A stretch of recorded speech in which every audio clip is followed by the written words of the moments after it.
4일 수요 공부를 하겠습니다. 오늘부터는 지금 7장, 출애굽기서 7장을 공부하게 될 텐데요. 우리가 계속 해온 것처럼 한 두 번이나 세 번 정도 숲보기 훈련을 할 것입니다. 7장 1절에서 25절까지의 말씀을 전체적인 것으로 한번 우리 흩어볼 것이고요. 이 숲보기 그 훈련에는 전체 내용에 대한 설명이 있을 것이고, 그리고 이제 그 내용 속에서 이제 그 신학적인 어떤 그런 배경이 뭔지 그걸 좀 같이 공부하게 될 거예요. 그 신학적인 주제에 대해서도 같이 공부를 하려고 합니다. 그래서 여러분들이 숲보기 훈련을 통해서 전체적인 것을 보는 훈련을 좀 가지시는 게 좋겠다 생각이 들고요. 그리고 나중에 이제 우리가 나무보기 훈련을 통해서 좀 자세하게 구절구절을 이제 공부해 나갈 텐데, 이 7장에 있는 말씀 같은 경우에도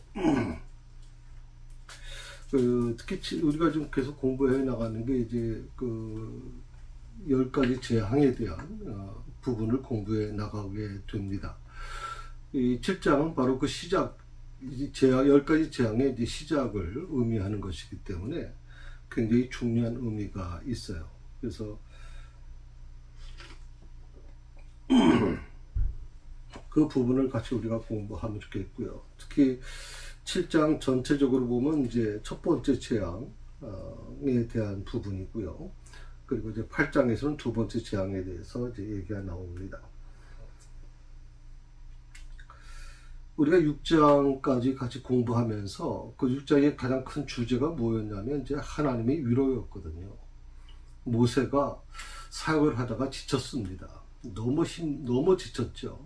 그래서 바로에 대한 어떤 부분에 대해서도 굉장히 지쳤고, 그다음에 또 자기 민족인, 자기 동족인 이스라엘 백성들의 그 태도에 대해서 굉장히 지금 모세가 아주 심각한 문제를 지금 갖게 됩니다.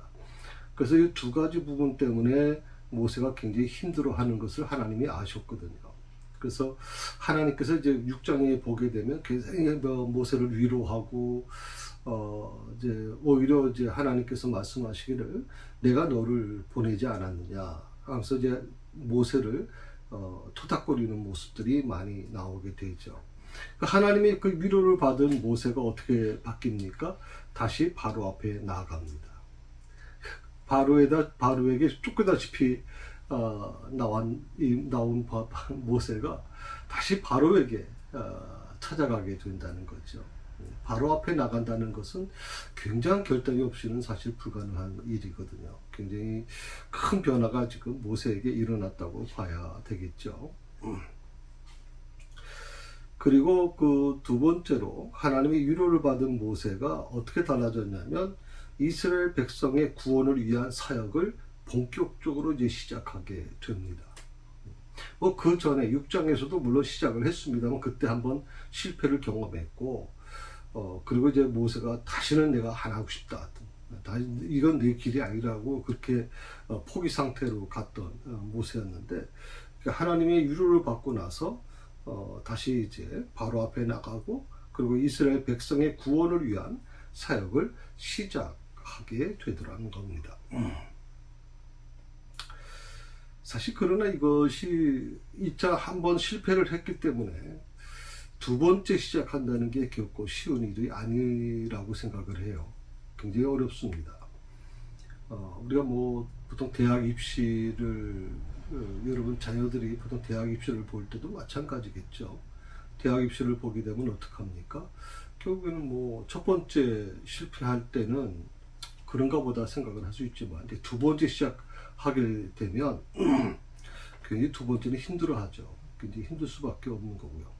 그래서 오늘 7장에 있는 내용을 좀 우리가 같이 공부하면서 7장에는 크게 두 가지로 우리가 생각해 볼 수가 있어요. 첫째는 모세와 바로 사이에 이 본격적인 논쟁이 시작돼요.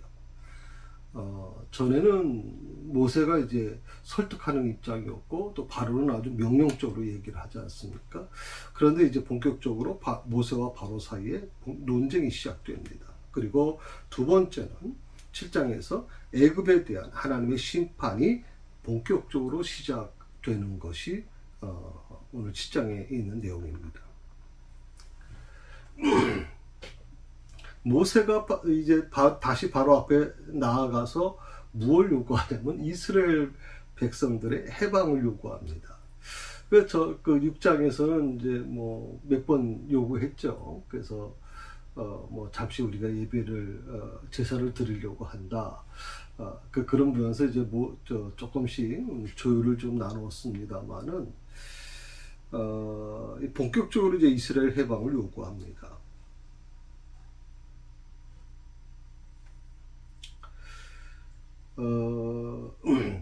그 6장에서 보여줬던 그 실패로 인한 좌절에 빠져있던 상태에서 완전히 벗어나게 돼요. 전혀 그 전에 모세하고는 전혀 다른 모세의 모습을 보게 되죠. 그리고 하나님의 그 담대케 하심으로 인해서 다시 바로 앞에 나아가서 사명자의 용기를 이제 나타내는 것을 보게 됩니다. 그게 1절에서 7절에 있는 내용입니다. 그러나 역시 마찬가지로 이제 이 바로의 마음이 강팍해졌기 때문에 모세의 말을 듣질 않습니다. 이 10가지 재앙의 모습을 보게 되면요, 하나하나 재앙이 시작될 때마다, 계속 진행될 때마다 이 바로의 마음이 굉장히 흔들리기 시작하거든요. 그럼에도 불구하고 계속 바로의 마음이 강팍해집니다. 그래서 성경은 계속 강팍해 되었더라 하는 말이 나오고 있거든요. 이 마음이 강팍해진 이 바로가 모세 말을 듣지 않습니다. 지금 바로가 처한 환경은 기가 막힙니다. 아주 심각한 문제거든요, 지금.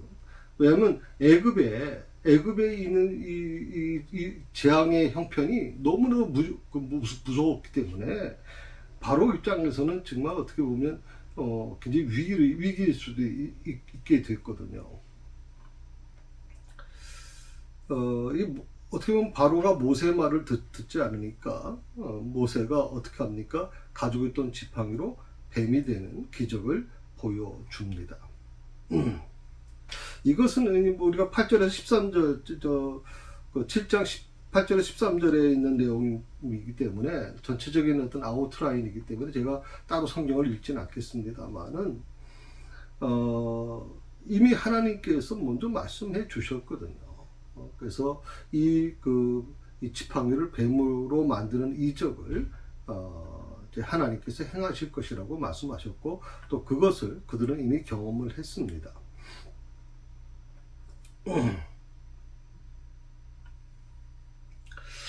자, 어떻게 보면 막대기가 지팡이가 이제 뱀이 되는 이적 이것만 가지고도 사실은 굉장히 좀 심각한 문제죠. 심각한 문제인데 이걸 바로가 이제 듣질 않습니다. 바로가 전혀 받아들일 그런 조짐을 보이지 않게 되니까 결국에는 이제 바로를 향한 하나님께서 이제 첫 번째 재앙을 이제 시작하게 되는 거죠. 그 첫 번째 재앙이 뭐냐면 이제 애굽의 모든 물이 피로 변하는 재앙입니다. 나일강을 비롯해서 모든 집에 있는 그릇에 담겨 있는 물까지 전부 다 피로 바뀌어지는 재앙이죠. 이것은 애굽의 왕궁 안에서 바로와 그 술객들, 바로의 주변에 있던 어떤 위정자들만이 본 그런 어떤 이적의 관계가 아니라 이건 모든 애굽의 모든 국민들이 볼 수밖에 없는, 눈으로 피부로 체험할 수밖에 없는 바로 재앙인 거죠. 그러니까 이건 바로도 막을 수가 없는 거예요. 굉장히 어떻게 보면 애굽의 물을 피로 바꿨다는 거 굉장히 좀 이건 충격적인 부분일 수밖에 없죠. 그 결국에는 이제 애굽의 백성들은 하나님의 공의가 시작되었다라고 하는 부분으로 아마 이해했을 거라고 생각이 듭니다.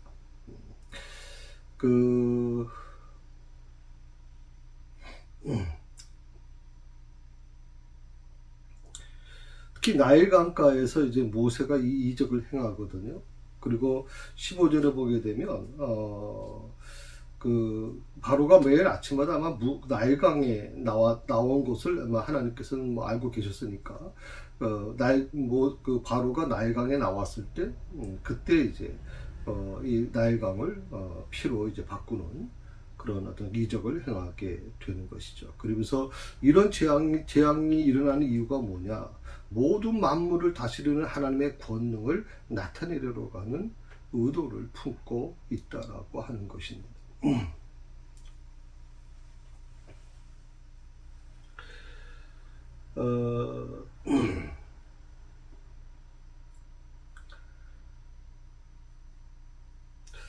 그 어떻게 보면 이 부분을 뭐 아론의 지팡이가 뱀으로 변해서 뭐 술객들의 뱀을 삼켜버렸다. 그러니까 막대기가 뱀으로 변했다라고 하는 것을 사람들이 생각할 때는 이거 과학으로 풀려고 한단 말이죠. 과학으로. 그러다 보니까 뭐 억지로 이걸 풀려고 하니까 힘들 수밖에 없어요. 하나님의 말씀은 억지로 풀어서 되는 게 아니에요. 억지로 풀다가 오히려 그것이 시험거리가 되고 오히려 그것 때문에 여러 가지 영적으로 어려움을 겪는 분들이 많아요. 여러분 성경은 억지로 풀면 안 됩니다. 그 억지로 푼다는 것은 굉장히 어떻게 보면 우리는 태어나서부터 무엇을 배우냐면 이제 과학적인 사고를 배웁니다. 1 더하기 1은 2다라고 하는 공식이죠. 1 더하기 1이 과연 반드시 2일까요? 우리 세계에서는 이 과학이 지배하는 세계에서는 그게 정답인지 모르지만 그렇지 않은 일도 많이 우리 사회에 일어나고 있잖아요. 여러분 뭐 액체 같은 경우는 어떻게 1 더하기 1을 만들 수 있겠습니까? 불가능하죠. 그런 부분을 우리가 이 과학이라고 하는 테두리 속에서는 딱 틀을 만들어 놨기 때문에 그 틀에서 벗어나면 뭔가 잘못된 거라고 우리는 그렇게 믿어왔고 배워온 겁니다. 신앙이라는 것도 마찬가지죠. 신앙도 역시 과학적인 틀 안에서 이제 받아들이려고 하니까 힘들 수밖에 없는 거죠. 그러다 보니까 계속 어떻게 보면 이 신앙적인 문제를 과학적인 어떤 그 사고로 풀려고 하는 시도를 억지로 그 과거로 풀려고 하는 시도들이 일어나고 있죠. 이 지팡이가 뱀으로 변했던 것도 마찬가지입니다. 이것에 대해서 어떻게 지팡이가 뱀으로 변하느냐. 문제는 뭐냐면 그 당시에 애굽의 바로의 그 술사들도 막대기로 그 뱀을 만들었단 말이에요. 그렇다면 어떻게 나무가 뱀이 될 수 있는가라고 하는 이 부분에 대해서 여러 가지 이제 혼란이 올 수밖에 없는 거죠. 그다음에 또 하수를 쳐서 물이 피가 되게 했다라고 하는 것도 역시 어떻게 물이 피가 될 수 있느냐라면서 이제 거기 여러 가지 억측으로 이제 해석하려고 합니다. 무리하게. 그래서 뭐 피가 아니라 뭐 물이 붉게 되는 하나의 현상이었다. 뭐 이렇게 얘기하는 분들도 있고, 하여튼 여러 가지 많습니다. 우리가 이 과학을 풀려는 이 시도에 대해서 뭐 100% 모든 거 다 나쁘다고 이렇게 말씀드리고 싶지는 않아요. 그러나 한 가지 여러분 우리가 기억해야 될 게 뭐냐면 하나님의 말씀은 과학 이전에 존재했던 겁니다. 과학도 하나님의 섭리 가운데 있는 거죠. 그런데 그 과학이 감히 하나님의 섭리를 건드리려고 하면 그건 어떻게 보면 굉장히 위험하고 무리할 수가 있는 거예요. 우리가 보통 우리 과학 시간에 우리가 배웠던 게 무엇입니까? 뭐 지리 시간에도 아마 배웠던 것 같은데 우리 그 과거에 우리 조상들 뭐 초창기 조상들 여러 가지 있었잖아요. 여러 가지 그런 조상들의 이름이 쭉 그 교과서에 나와 있지 않습니까? 우리 조상이 누구고 뭐 독일에서 발견된 그 유골에서 뭐 누구가 우리 조상은 누구다 뭐 이렇게 여러 가지 뭐 학설들이 뭐 있었잖아요. 우리 그 당시에 이 과학계는 그게 정설인 줄 알았어요. 고고학도 그렇고 그게 정설이라고 생각을 했어요. 그래서 그걸 받아들였단 말이에요. 그 학교 교과서, 초등학교 교과서부터 실려버렸어요. 맨날 그 시험 보기 위해서 그걸 달달달 외워가지고 그걸 해왔단 말이죠. 그런데 한번 생각해 보십시오, 여러분. 분명 저도 초등학교 때 그렇게 공부 받았거든요. 중학교 때도 그렇고 그것이 시험에도 나왔고. 그런데 한 20년 전인가요? 갑자기 어느 그것을 학설을 주장했던 어느 교수가 그게 가짜다, 조작된 거다라고 하는 것이 발표되면서 그 다음부터 교과서에서 그런 내용이 없어졌잖아요. 저는 우리 교과서에 실려 있는 내용들 중에 과연 얼마만큼 우리가 신뢰할 수 있는 거냐. 예를 들어서 100만 년, 1억 년, 3억 년, 이런 그 시간 개념을 체크하는 무슨 법이 있다 그러는데, 그런 것도 마찬가지일 겁니다. 그게 얼마큼 정확한 것이냐라고 할 때, 지금까지 나온 것 중에서는 그게 그만큼 지금으로선 정확하다고 얘기할지 모르지만, 그게 과연 정확한 것일까? 여러 가지 의문이 생길 수밖에 없는 거죠. 자, 이렇게 과학을 풀려는 일들이 굉장히 우리한테는 굉장히 장애물이 되고 힘들 수는 있어요. 그래서 이런 부분들을 우리가 어떻게 이해해야 될까 하는 것을 좀 한번 생각해 볼 필요가 있어요. 출애굽기 6장부터 특히 오늘 이 7장에 있는 말씀까지 아주 중요한 중심 주제가 하나가 있어요. 그게 뭐냐면 알다라고 하는 단어예요. 알다. 나는 그 말씀도 그런 말씀 있잖아요. 나는 여호와라, 내가 여호와인 줄 너희가 알지라. 6장 8절에 있는 말씀인데,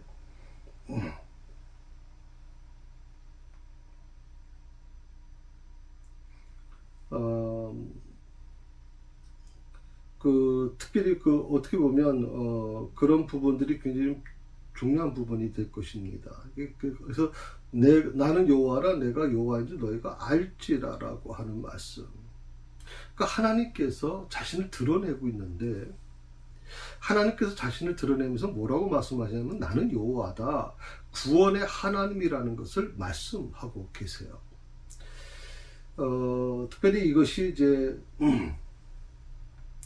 8절에서 9절까지 이제 말씀인데, 하나님 스스로가 구원의 하나님이심을 선포하고 드러내시는 말씀이 그 안에 있거든요.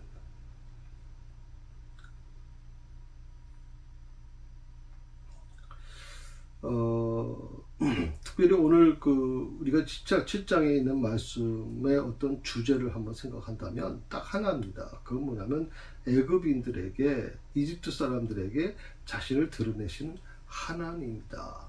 자신을 드러내시는 하나님. 그 하나님께서 뭐라고 말씀하시냐면 알라라고 하는 거예요. 알라. 야다라고 하는 말을 쓰거든요. 야다. 안다라고 하는 거. 그러니까 지금까지 너희들이 잘 나를 몰랐던 거야. 아마 이스라엘 백성들한테도 하나님은 그 말씀을 하고 계시는 것 같아요. 이 알라라고 하는 말씀이 야다인데, 야다의 하나님. 너희가 하나님을 알아야 된다라고 하는 거예요. 바로 너가 하나님을 모르기 때문에, 이스라엘의 하나님 여호와 하나님이 누군지 모르니까 너가 이렇게 하는 것 같은데, 그것을 알게 해주겠다는 거예요. 이스라엘 백성들도 마찬가지예요. 바로 이런 부분이 하나님께서 만들어 가시는 하나의 원칙이라고 생각을 합니다. 그래서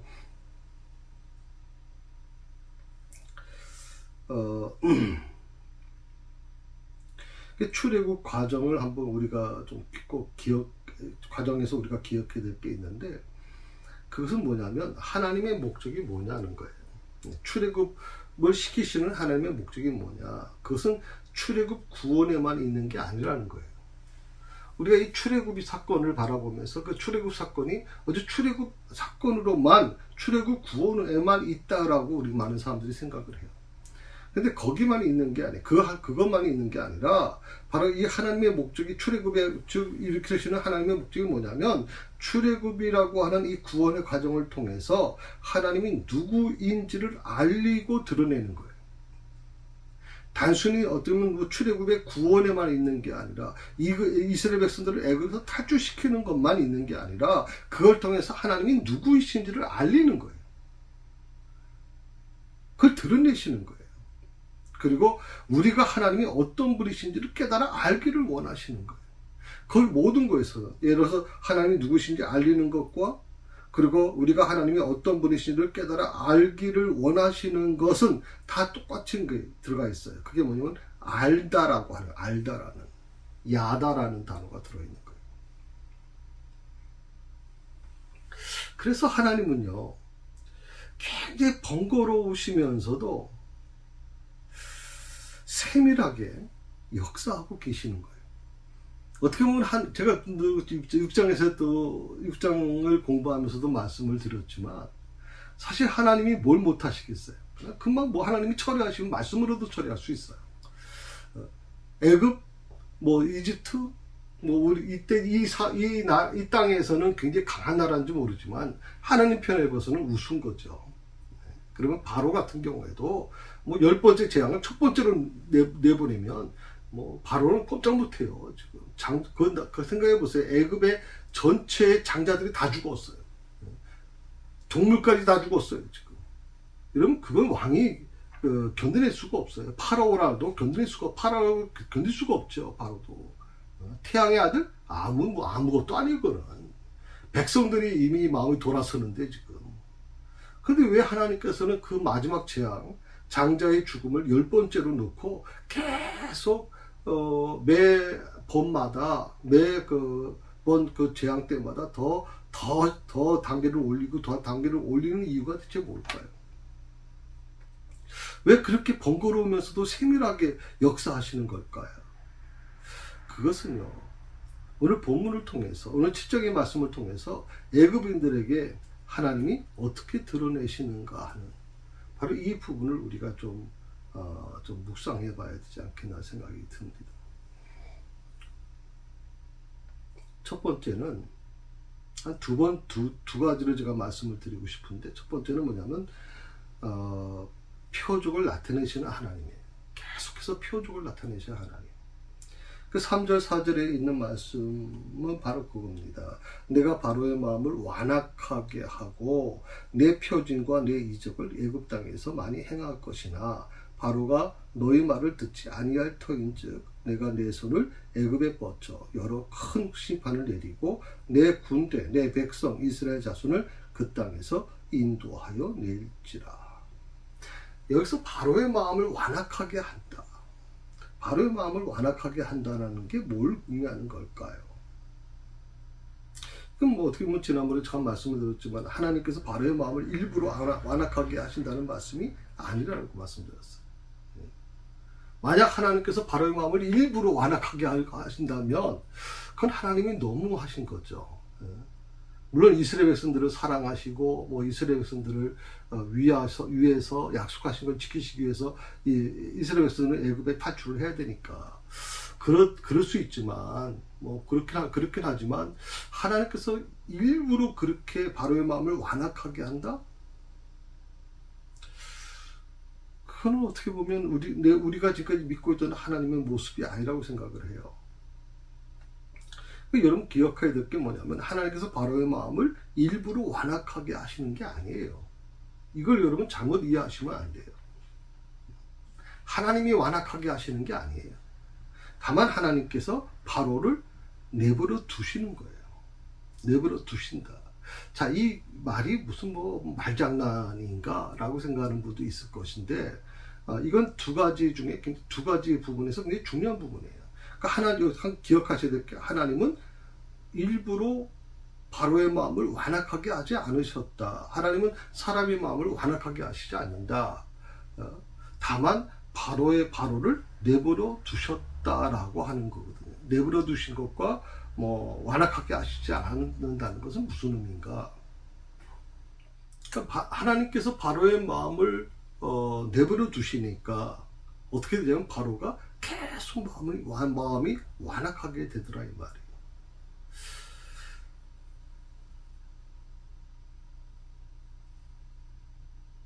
이건 어떤 바로만이 아닐 거예요.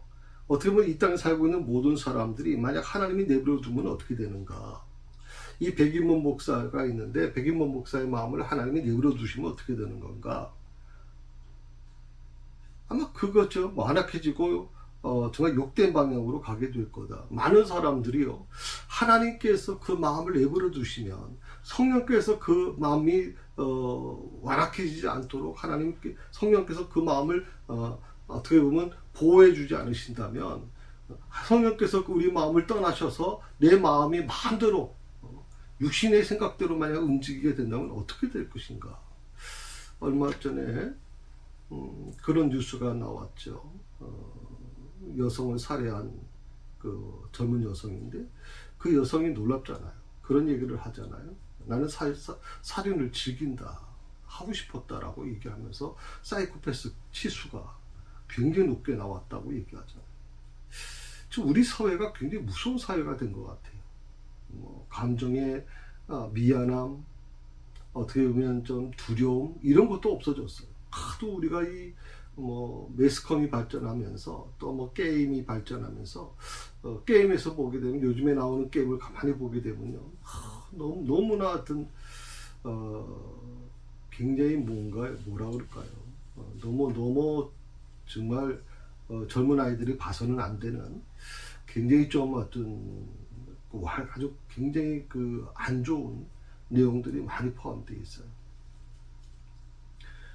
게임이니까 사람들의 그 감정을 끌어내기 위해서 어떻게 보면 굉장히 어떤 보통 일반 상식적으로 해서는 안 되는 것들을 그런 게임이라는 미명하에 만들어내가는 모습을 보면 참 부끄럽다는 생각을 좀 많이 합니다. 그런 것들을 어린아이들이 아무런 거리낌 없이, 걸림돌 없이 계속 그런 걸 보게 되면 과연 어떻게 되는 건가. 그렇게 훈련되어지고 그렇게 길들여진 아이들이 세상에 나와서 사이버 공간과 과연 현실을 구분할 수 있을까? 참 힘든 일입니다. 바로 이런 상황에서 하나님께서 지금 여러 표징과 이적을 행할 것이라고 말씀하고 계시는 거예요. 여기서 우리가 좀 기억해야 될 게 뭐냐면, 이 표징이라는 말, 이적이라는 말, 그 자체로는, 그러니까 표징과 이적과 표적은 그 자체로 목적을 가지고 있질 않아요. 표적이라는 게 뭐냐? 그것은 어떻게 보면 사인입니다. 사인. 보통 우리가 어떤 것을 봤을 때, 예를 들어서 그런 사인을 우리가 보잖아요. 지진도 같은 경우에도 그런 조짐이 보이게 되고, 그러니까 무언가를 가리키는 사인이 있거든요. 우리가 이것을 잘 모르면 굉장히 좀 어려움이 있다고 저는 생각을 해요. 그러니까 예수님께서 한번 예를 들어볼까요? 예수님께서 이 땅에 오셔서 제일 먼저 하신 게 뭐냐면 환자들을 치유하시는 거예요. 아주 굉장히 많은 환자들이 왔잖아요. 나병 환자부터 해가지고 말을 못하는 그런 환자, 귀머거리 환자, 눈먼 환자, 나병 환자, 혈류병 환자, 수없이 많은 사람들이 이제 왔을 때 예수님께서 그걸 치유해 주신단 말이죠. 이것을 성경에서는 뭐라고 얘기하냐면 기적이라고 하는 말을 쓰질 않아요. 또 예수님의 능력이라고 하는 말도 쓰질 않아요. 성경에서는 어떤 말을 쓰냐면 기적이나 예수님의 능력이라고 하지 않고 오히려 표적이라고 하는 말을 써요. 표적. 이 표적이라고 하는 말이 어떤 의미냐? 그러니까 이 치유라고 하는 것은, 그래서 병든 자가 치유받는 거, 많은 환자들이 와서 예수님의 능력으로 그것을 치유받는 이 모든 치유는 예수님이 병을 고치는 능력이 있다는 것에 목적이 있는 게 아니에요. 예수님이 병을 고치는 능력이 있다는 것을 알려주고 싶은 게 아니에요. 그럼 이 치유는 뭐냐? 온전한 치유가 주님 안에 있다는 것을 알려주는 거예요. 온전한 치유. 그러니까 어떻게 보면 암이 낫고 또 몸이 회복되고 또 문제가 해결되고 여러 가지 이런 모든 것들은, 그것은 어떻게 보면 그것 자체의 목적이 있는 게 아니라 진정한 치유는 바로 주님 안에 있다라고 하는 것을 우리가 알려주는 거예요. 그러니까 우리가 어떻게 보면 기도도 마찬가지고요. 모든 게 마찬가지입니다. 그래서 마치 뭐 목사가 그런 능력을 행해서 뭐 내가 기도했더니 안수기도 했더니 뭐 병이 낫다. 물론 뭐 안수기도 받으러 오는 분들은 또 그런 마음을 가지고 목사님이 강하게 기도해 주시길 바라는 분도 계실 겁니다. 그러나 우리가 한 가지 기억해야 될 것은 주님의 그런 치유하심조차도 예수님이 병을 고치는 능력이 있다는 것에 목적이 있는 것이 아니라고 오늘 성경 분명히 얘기해 주고 있는 거예요. 다만 온전한 치유가 주님 안에 있다. 다시 말하면 우리가 주님을 믿는다고 하면 주님을 믿는 그 순간 이미 그 치유는 내 안에 들어와 있다는 얘기예요. 죄로 인해 생겨난 것이 죽음인데 그 죄로 인한 심판이 죽음인데 그리고 그 병은 죽어가고 있다는 심판의 표징이고 증거가 되는 거죠. 이 병이라고 하는 것은 죽음이라고 하는 것이 근본적인 문제인데 죽음이라고 하는 것에 어떻게 보면 표징이 되고 증거가 되는 것이 바로 어떻게 보면 이 병이라고 하는 거거든요. 바로 그 병을 예수님이 치유하시고 고치셨다라고 하는 거예요. 그 말은 뭐냐면 죄의 심판의 사망을 온전히 예수님께서 치유하실 것이라는 것을 알려주는 사인이라고 하는 거예요. 사인. 우리가 병이 낫고 어떻게 보면 뭐 문제가 해결되는 이 모든 과정에는 어떻게 사인이 존재하고 있다는 거죠. 그게 바로 표적의 의미다. 그런 내용이에요. 그러니까 주님을 온전히 의지하려고 하지 않고 무조건 뭐 문제를 해결받기 위해서 병 낫기 위해서 여러분 늘 제가 말씀을 드리지만 병 낫는 거 또 뭐 이상한 현상을 보는 거 그 우리 교회가 아니더라도 얼마든지 다른 곳에도 있어요. 또 그곳에서도 뭐 병 나는 사람들이 좀 꽤 있다고 얘기를 해요. 남묘 제가 정확한 명칭은 잘 모르겠어요. 일본에 있는 종교인데 남묘 호랑 제교라고 하는 뭐 있는데 그 사람들은 이제 예배 시간에 맨날 그걸 많이 하잖아요. 그 내용을 들어보면 뭐 이해도 됩니다만은 이제 그 내용이 뭐냐면 바로 그런 거예요. 그런 것을 계속 암송하고 계속 고백함으로써 내 안에 있는 질병과 문제가 해결된다라고 하는 것이거든요. 그러니까 그 모든 목적은 뭐예요? 질병이 치유되는 것이고 문제에서 노임을 받는 거예요. 그러니까 어떻게 보면 그 대상에 대한 부분이 분명하단 말이죠. 네. 그러나 우리 기독교 신앙은 분명한 거죠. 우리 기독교 신앙의 가장 중심은 바로 주님이시잖아요. 그 예수님께서 오늘도 나와 함께 하시고 그 예수님에 대한 그 놀라운 그 치유가 주님이 안에 있으니까 내가 주님을 믿고 주님이 내 안에 계시다면 그 치유도 역시 내 안에서 존재하고 있는 거거든요. 비록 지금 병이 특별하게 어떻게 호전이 일어나고 있지 않는다고 해도 내 문제가 지금 크게 호전되고 있는 것이 아닐지라도 그대로 그 상태로 있는 것이라도 이미 내 안에서 하나님의 치유는 시작되고 있고 하나님의 치유가 이루어지고 있다고 믿는 거예요. 그게 기독교의 신앙이에요.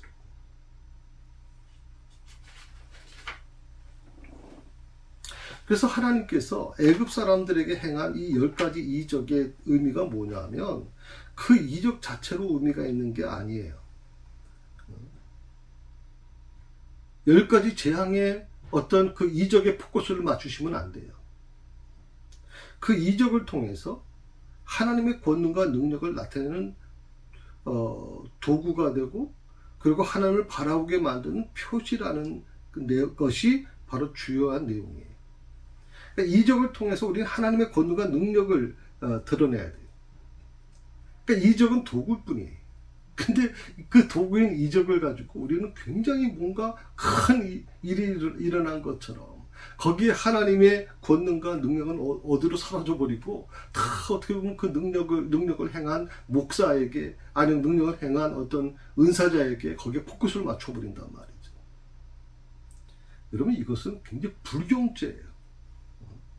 우리가 하나님을 믿는다고 하면서도 하나님의 뜻을 따른다고 하면서도 하나님의 존재는 사라져버리고 내가 하나님 대신 모든 영광을 받으려고 하는 아주 기가 막힌 일이에요. 이거는 지금 좀 뭐 제 목사인 제가 좀 죄송합니다만은 이거 정말 용서받지 못합니다, 여러분. 하나님의 영광을 가로채는 것은 절대 해서는 안 돼요. 이 사이비 이단 교주들이나 이런 사람들이 하는 거예요, 여러분. 뭐 은사자들, 뭐 정말 쪽집게처럼 맞춰버리고, 그리고 뭐 정말 능력이 나타나고 뭐 한다고? 여러분, 그게 과연 뭘 의미하는 것일까요? 거기에 하나님의 능력과 하나님의 권능이 드러나질 않는데, 지금.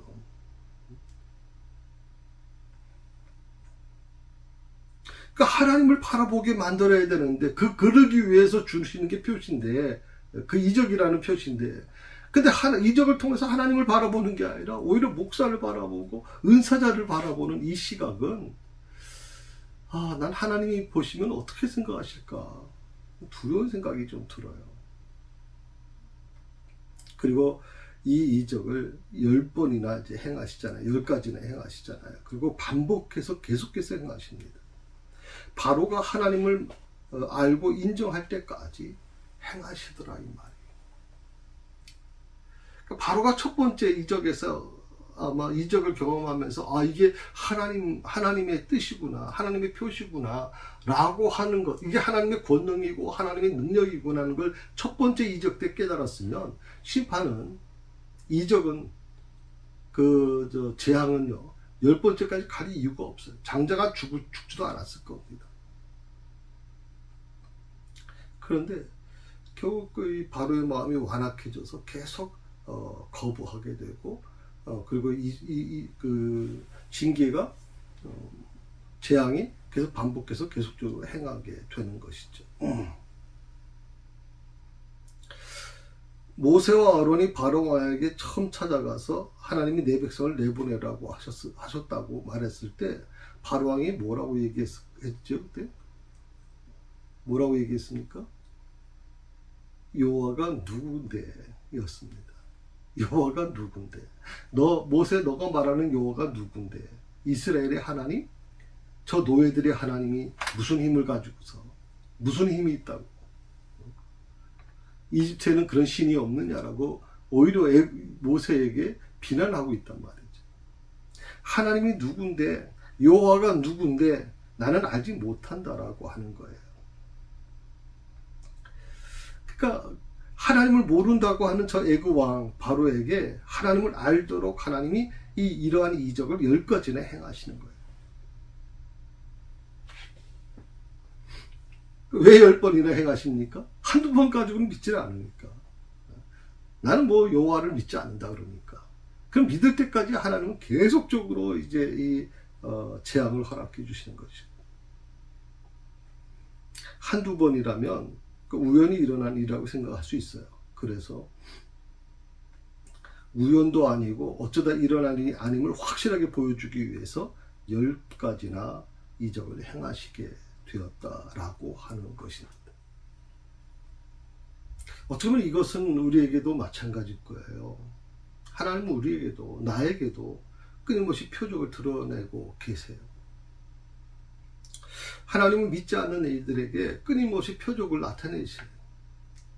지금 우리 바로에게 계속 표적을 나타내시는 이유는 첫 번째 그 표적 사인을 보고 하나님의 능력을 알게 되고 하나님이 얼마나 위대하신 분인 걸 알게 돼서 하나님 제가 미안합니다. 이스라엘 백성들을 내보내 주겠습니다. 라고 하는 것이 있었다면 첫 번째 재앙 가기도 전에 이미 끝났어요. 그러면 바로는 그렇게 이 재앙 10번째 재앙이 끝나고 나서 이 바로가 이제 실각하게 되거든요. 죽게 되죠. 그러니까 그런 비극도 일어나지 않았을 거라고 생각이 듭니다. 똑같은 거죠, 지금. 똑같은 거예요. 나는 하나님을 알지 못한다 라고 하는 이 바로 왕에게 하나님이 누구신지, 여호와가 누군지를 알게 해 주시기 위해서 10가지 재앙이 필요하신 것처럼 우리도 마찬가지죠. 나에게도 끊임없이 표적을 드러내시는데 하나님을 믿지 못하는 이들, 문제는 하나님을 알지 못하기 때문에 하나님이 하신 일을 알지 못한다는 거거든요.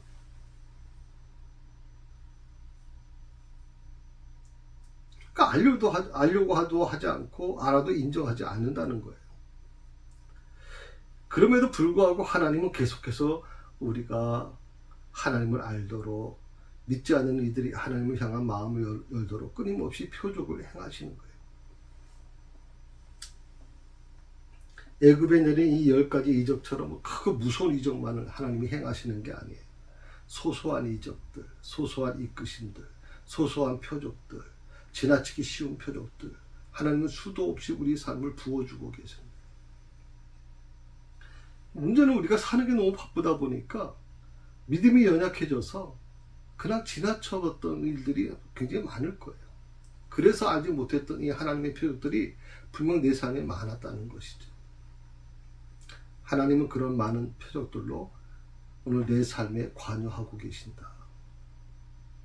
그리고 나로 하여금 하나님을 알게 하시려고 한다. 나에게. 여러분 삶 속에 여러 가지 그런 어떤 어려움들이 많이 있고, 또 원치 않는 이들을 많이 경험하시고, 또 거기서 쉽게 벗어나지 못하고 있는 이유가 있다면 그 이유는 하나입니다. 하나님이 여러분을 미워서가 아니에요. 다만 여러분으로 하여금 하나님을 알게 하시려고 하는 것. 하나님이 누구신지. 그래서 먼저 하나님을 아셔야 돼요. 하나님을 아는 게 더 중요해요. 하나님을 아는 게. 그러니까 주님을, 우리가 예수님을 먼저 아는 게 중요해요. 하나님 이 성경을 먼저 알아야 돼요. 거기서 해답이 올 수 있는 거예요. 그러니까 어떻게 보면 하나님을 알지 못한 채 계속 그 문제에 집착하고, 그리고 그 문제를 해결해 달라고 표적, 기적을 달라고 계속 그렇게 기도한다고 해결될 문제가 아니에요, 여러분. 하나님을 아셔야 돼요. 왜 하나님이 이런 어려움을 내게 주시는지, 그 어려움을 주시는 이유가 뭔지, 하나님의 뜻이 뭔지, 하나님의 섭리가 뭔지를 우리가 알아야 돼요. 거기서 해답이 나올 수가 있어요.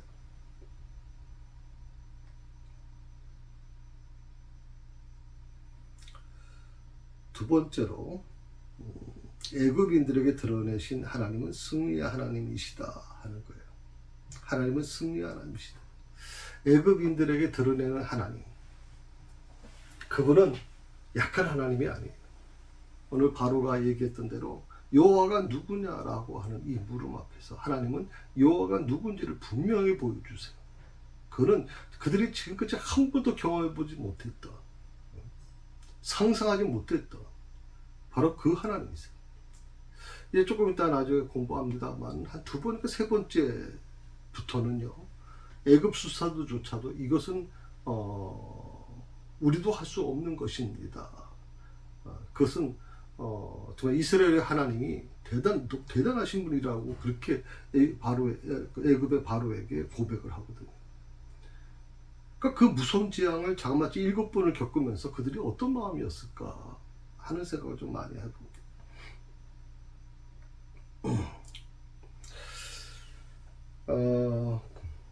그 8절에서 13절까지 내용이 이제 지팡이 싸움인데, 우리가 참 잘 아니까요. 지팡이를 던져서 이제 뱀으로 변하게 되고, 그러니까 바로 왕의 마술사도 똑같이 지팡이를 던져 뱀으로 만든다.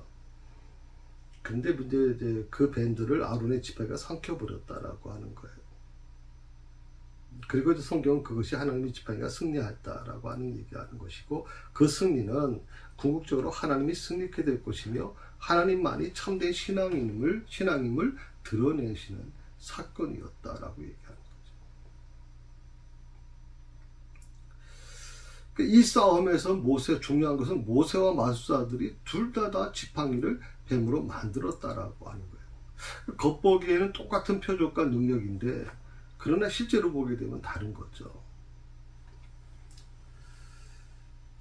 왜냐하면 아론의 지팡이에서 변신한 이 뱀이 결국에는 술사들이 만든 뱀들을 다 잡아먹었다라고 얘기를 하니까요. 어떤 분들은 이제 이걸 과학적으로 무리하게 해석하는 분들은 애굽의 술사들이 이 막대기로 뱀을 만든 게 아니다.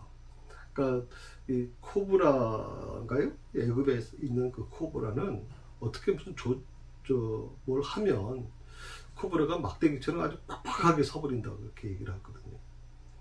그러니까 이들이 바로 그걸 이용을 해서 진짜 코브라인데 코브라를 마비시켜 가지고 뻣뻣한 상태로 있다가 그걸 던지니까 이제 깨어나서 또 돌아다녔다. 뭐 이렇게 얘기를 하는 사람들이 있어요. 그러니까 모세의 뭐 지팡이도 마찬가지였을 거라고 얘기하는 거죠.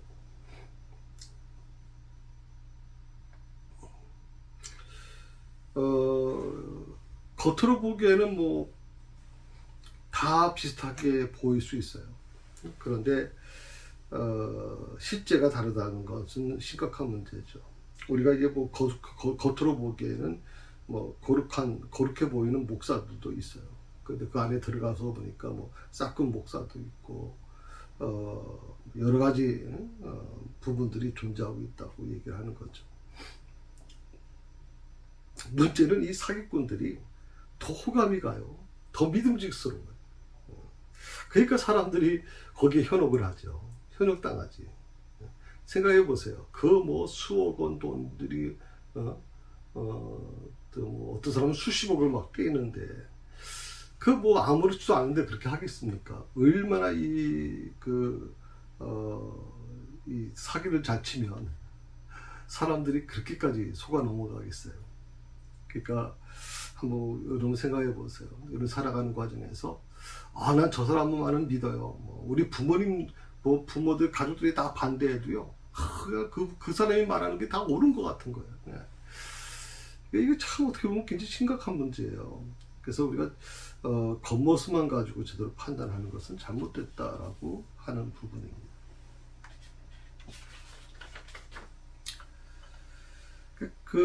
어떻게 보면 어떤 그 차이가 뭐냐라고 할 때 자신을 드러내느냐 아니면 하나님을 드러내느냐의 어떤 차이일 겁니다. 목회자도 마찬가지로 사기꾼이냐 아니면 참된 목자냐 할 때 하나님을 드러내느냐 아니면 자기를 드러내느냐 하는 것으로 구분하시면 돼요. 여러분이 뭐 어떤 뭐 그분이 무슨 뭐 귀신을 쫓아내고 그분이 병을 낫게 만들고 그분이 놀라운 뭐 이런 치유 사역을 많이 하시는 분이고 기도의 능력을 행하시고 뭐 여러 가지 한다고 하지만 그 분이 정말 자기를 드러내고 있느냐 아니면 하나님의 영광을 드러내고 있는 분이냐 그것만 보시면 돼요. 여러분 그것만 구분하시면 돼요. 여러분이 뭐 그 깊이 들어가서 그분들에게 그분이 말하는 말씀이 정말 하나님의 말씀이 옳은 건지 아니면 그것까지 분석하기는 굉장히 좀 힘들죠. 그거는 목회자들 정도는 몰라도 신학을 공부한 목회자들이라면 모르지만 여러분들이 그것까지 구분하기는 어려워요. 다만 한 가지 분명한 것은 저 목사님이 자신을 드러내고 있어 아니면 저 목사님이 하나님을 드러내는 분이야 라고 하는 것에 대해서만 분명히 갖고 계시면 돼요.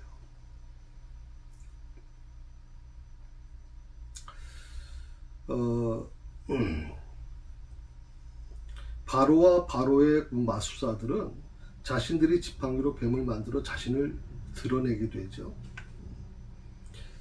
우리의 능력과 우리의 가진 실력을 드러내며 자신만만해 합니다. 그런데 아론의 지팡이는 뭐예요? 하나님을 드러냅니다. 아론의 지팡이는 하나님을 드러내요. 자기를 드러내지 않아요. 모세도 드러내는 게 아니고 아론도 드러내는 게 아니에요. 하나님을 드러낸다.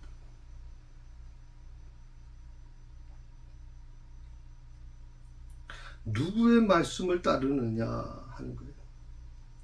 누구의 말씀을 우리가 따르는 것이냐. 바로의 마술사들은 오직 왕의 명령을 따라 행합니다. 그런데 모세와 아론은 하나님의 말씀대로 행하거든. 말씀을 따라 행한다라고 하는 거예요. 그 10절의 말씀에 이런 말씀이 있어요. 모세와 아론이 바로에게 가서 여호와께서 명령하신 대로 행하여 아론이 바로와 그 신하 앞에서 지팡이를 던지니 뱀이 된지라. 모두가 다 거룩해 보일 수는 있어요. 모두가 경건하게 보이고 믿음이 있어 보일 수 있어요. 모두가 정말 기도에 능력 있는 것처럼 보일 수 있어요. 그 기도가 마치 하나님의 보좌에 올라가는 것처럼 보일 수도 있어요. 그러나 결국에는 하나님을 드러내고 하나님의 말씀대로 행하는 자들만이 승리하는 거예요. 아무리 뭐 최선을 다하고 아무리 거룩하게 보이고 아무리 경건하게 보이고 믿음이 있고 능력을 행한다 할지라도 그것에 하나님이 드러나지 아니하고 자기가 드러나는 자들이라면 그것은 패배할 수밖에 없어요. 우리 또한 나 자신을 좀 돌아봐야 돼요. 내가 어디에 있는지, 내 중심이 지금 어디에 있는지 늘 살펴보셔야 돼요.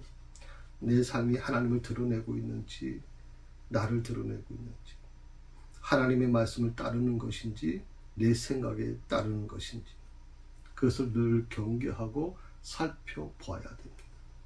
날마다 이건 살펴봐야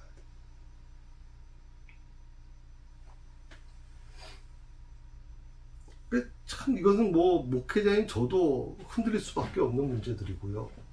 그리고 생각 없이 방심하면 넘어갈 수밖에 없는 문제들이에요. 그렇기 때문에 더욱 우리가 지금 이 믿음의 방향을 잘 붙잡아야 돼요. 믿음의 방향. 요즘처럼 정말 사이비 이단들이 정말 마치 빛의 그 성경에도 그런 말이 나오잖아요. 빛의 광채를 흉내낸다, 마귀가, 사탄이. 아주 이단들이 기가 막혀요. 요즘에 이러면 한번 인터넷만 들어가셔서 몰몬교라든지 또 여호와증인이라든지 또 신천지가 만드는 거, 하나님의 교회라는 이단이 그건 사이비 이단이죠. 우리 기독교가 사실 아닌데 그런 데서 만드는 한번 영상 한번 보세요. 야, 기가 막힙니다. 정말 우리 기독교에서는 왜 그런 걸 못 만들까 할 정도로 정말 기가 막히게 만들어요. 아주 혹하게 만들어 놓거든요. 그런 부분에서 우리가 정말 내 믿음의 방향을 분명히 잘 잡지 못하면 굉장히 위험할 수밖에 없어요. 하나님을 드러내는 거, 그리고 하나님의 말씀에 순종하는 믿음을 붙잡고 늘 기도하며 우리가 살아가야 된다. 언제까지? 하나님이 부르시는 그날까지. 그런 사람들만이 저는 결국 하나님께서 승리케 하실 것이다 하는 겁니다. 승리케 하실 것이다. 하나님을 대적하는 자들은요, 어차피 그 마음이 완악해져서 계속적으로 하나님을 거부하고 또 배척하고 자기 잘난 맛에 살 겁니다. 그러면 하나님은 계속적으로 재앙을 1단계, 2단계, 3단계 해서 10단계까지 가게 될 것이고 참 비극으로 끝나게 될 것입니다.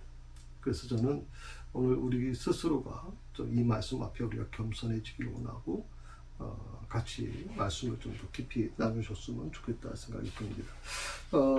다음 주는 강해라고 하는 부분으로 말씀을 좀 나누겠습니다.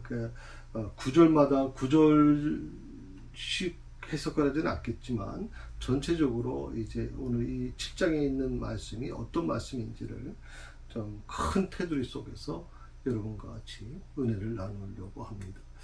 오늘도 수고 많으셨습니다. 건강하십시오.